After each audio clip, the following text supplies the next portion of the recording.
Rituál uzatvárania kostí alebo ceráda. Uzatváranie kostí je viac ako masáž. Je to rituál a obrad. Je to oslava materstva a spôsob podpory ženy prostredníctvom prechodu. Počas tohto liečebného rituálu sa uzatvára kruh tehotenstva a pôrodu. Je to radostná oslava materstva a možnosť premýšľať o ceste od počatia po narodenie.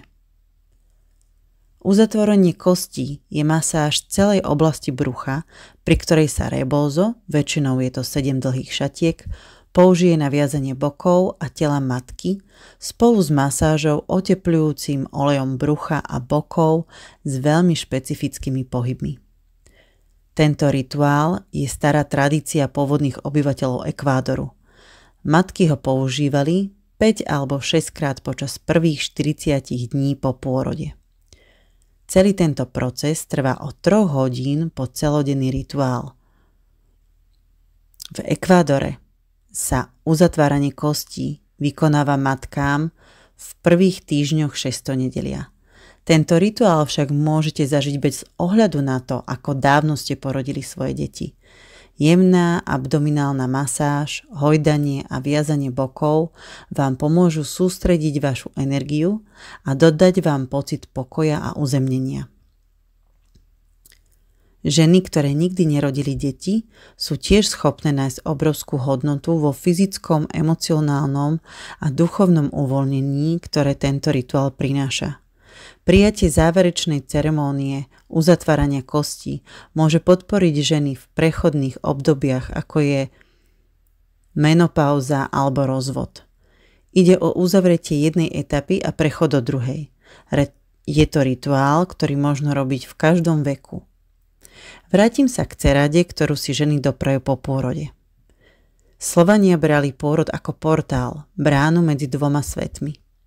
Tá sa otvárala už 40 dní pred pôrodom, už vtedy sa začína niečo diať.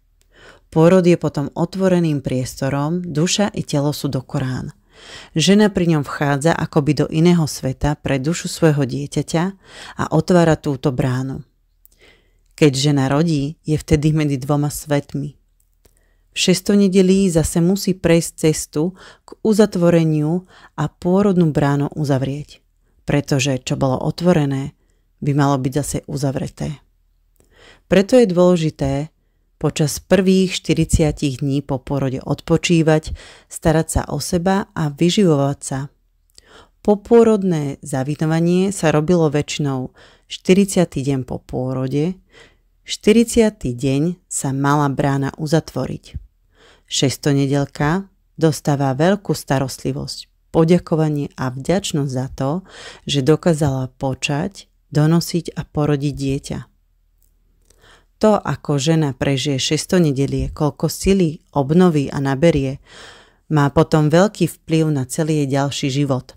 Preto je 6. nedelie tak dôležité a malo by byť posvätné. Zavinovanie môžeme urobiť aj dlho po pôrode, aj niekoľko rokov. Zavinovať sa ale nemusí len pôrod.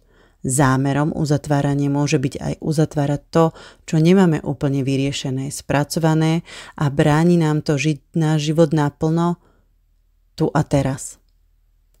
Zavinovanie môže byť veľmi cenné i pre ženy, ktoré sa chcú rozlúčiť so svojimi nenarodenými deťmi. Pri zavinovaní môžu túto bolestnú skúsenosť uzavrieť. Je vhodné tiež pre tie, ktoré sú pripravené na nové cesty, ale cítia, že pre začiatok nového je potreba dokončiť uzavrieť staré. Zavinovanie je pre ženu bezpečným a láskyplným priestorom, v ktorom môže otvoriť a zdieľať svoj príbeh bez posudzovania. Z psychologického hľadiska prináša zdieľanie úľavu, uvoľnenie a odplavenie emócií. Z fyzického hľadiska dochádza k hlbokej relaxácii a k hlbokému uvoľneniu svalov. Nápoje ako kakao alebo čaje, oleje, esencie a byliny pomáhajú tiež vyživiť a zahriať telo ženy, ktoré potrebuje dodať energiu. Žena sa zavinovaním energeticky uzatvára a vracia sa jej sila, opäť cíti svoje hranice.